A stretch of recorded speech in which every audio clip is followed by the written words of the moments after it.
everyone, my name is Izzy and this presentation is going to be all about teaching beginning jazz band students.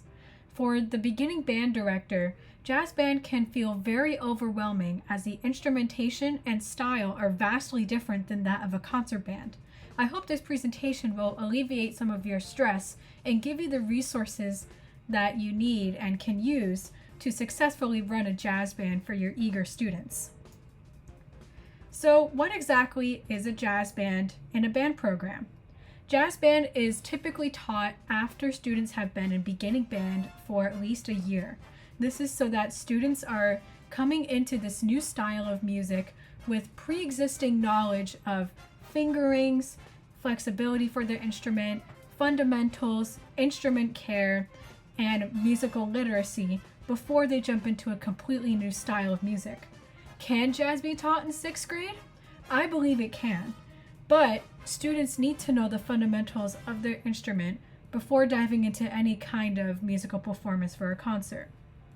What sets jazz apart from a concert band is that jazz band is focused a lot more on improvisation and learning tunes by ear rather than getting every detail right in sheet music, which you typically find in concert band. Because of this, there's no right or wrong way for students to play jazz. At the beginning, you as a director might give them tools or scales or guidelines for improvisation, just so that they don't feel so overwhelmed. But what I recommend is that no matter what your students choose to do in their improvisation, always encourage them, because jazz is such an individual art, and otherwise your students might feel really discouraged and not want to play jazz anymore. So jazz is a very diverse genre of music. It started in the United States around the 1900s, and since then there have been several eras of jazz over time that has eventually evolved into the modern jazz landscape that we see today, which is representative of almost every jazz genre on this list. I want to emphasize that jazz was created by Black Americans and that they deserve the credit for creating jazz music and for any jazz performance that we see today, because without them, this presentation would not be happening. Jazz started in New Orleans with Dixieland music in the 1920s and eventually grew into larger instrumentation such as big band music, which we'll get into shortly, from the 1930s and 1940s. The big band era and swing era is the most dominant era of jazz that we see today, because big band jazz instrumentation is what's taught in our schools 80% of the time. Bebop, cool jazz, hard bop, free jazz, jazz fusion, and smooth jazz are all subgenres of jazz that have altered the harmony, rhythmic emphasis, and complexity of melodies in jazz. And I encourage you as a director to teach your students a wide variety of these jazz standards. So this is the setup of a jazz big band. A jazz big band normally has anywhere from 15 to 20 musicians, though depending on your program, you might need to be flexible with your instrumentation. Jazz big bands usually have 5 saxophones, 2 altos, 2 tenors, and a bari sax. So this means in a jazz band that there will be 1 alto and 1 tenor playing the first part, and the other member will play the second part. I encourage you as a director to let students each try the first and second part, and this goes for trombone and trumpet parts as well, so that they can continue building their range on their instrument and gain experience leading the section. There are usually 4 parts in a jazz ensemble, though because of the nature of middle school band programs, it is not uncommon to find more than 5 trumpets in your jazz band. You will just have to make sure that students are doubling up on parts and that the balance is right for your ensemble. As far as rhythm section, piano, bass, and drums are most common, though guitar is also very much relevant in the jazz landscape. If you have students who do not play the instruments that I just showed you, then that is fine. Jazz band is very flexible for non-traditional jazz band instruments that are common in a jazz band, such as flute, clarinet, tubas, French horns, and even bassoons. What helps is that jazz music is in for these instruments is in the key of either E flat, B flat, or concert bass clef. So even if you have a clarinet player or a French horn player in your ensemble, they can read one of the other jazz band parts and fit in just fine in your ensemble.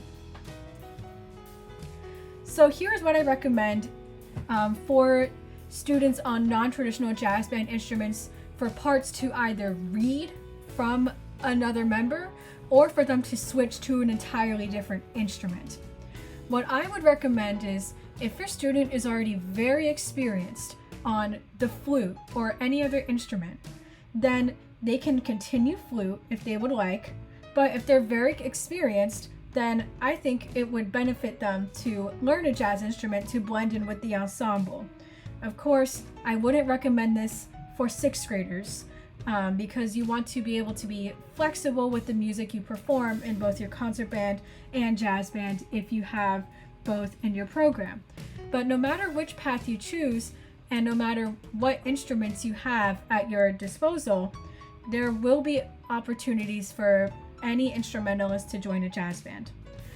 If you want your students to switch instruments, it's very easy for students to switch over from flute or oboe to alto sax because those fingerings are very similar and the pressure and airspeed that students will require on these instruments is also very similar.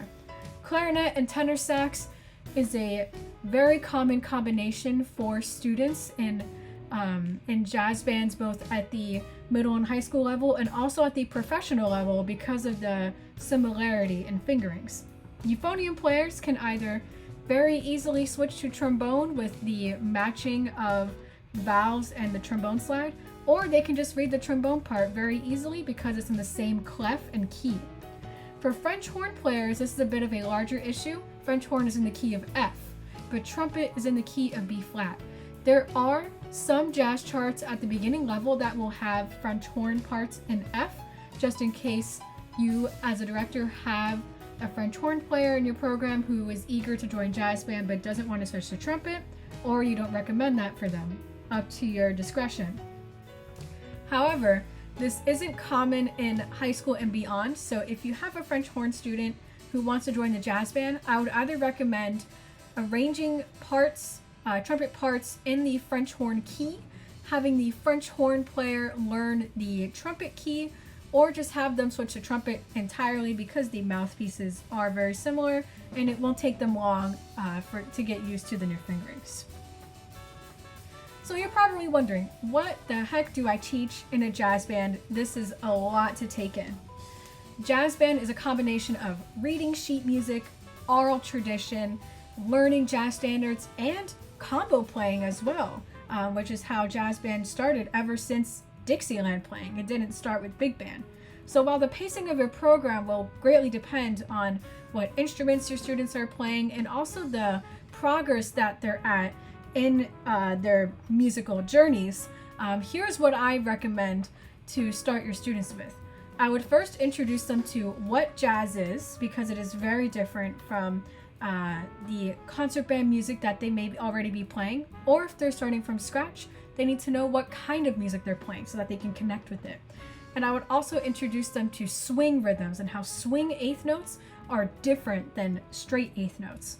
I would then teach them the blues form, the blues scale, and a blues standard. The blues is the perfect place for beginning jazz musicians to start, and the resources that I will show you in a few minutes will greatly help you in teaching the blues to your students.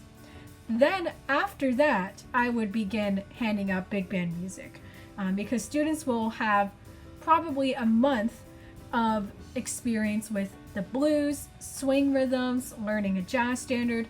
Now they're ready to begin playing different parts as a group.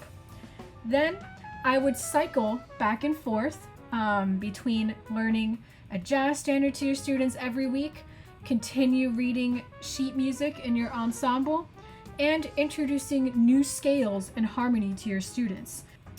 These are just a few resources that may help you as a director in teaching jazz band. The first is a collection of free PDFs called jazzresources.org. The Jazz at Lincoln Center is one of the most acclaimed jazz orchestras / big bands in the world, and they have a YouTube channel full of videos about jazz technique, improvisation, the role of a lead alto in a big band, for example, and many more. The Real Book is a series of books. This is the 6th edition on the slide, that has jazz standards written in traditional notation. So if your students are very experienced with sheet music, they can begin playing jazz music in combos or a big band setting by reading this music. And the Standard of Excellence Jazz Ensemble Method is what I recommend for big band music in the first year of jazz. It has a very wide range of difficulty levels and styles in that music, and it has standard big band instrumentation as well as other instruments and transpositions available for you to use. I hope this presentation was helpful, and good luck teaching your jazz ensemble, and have fun.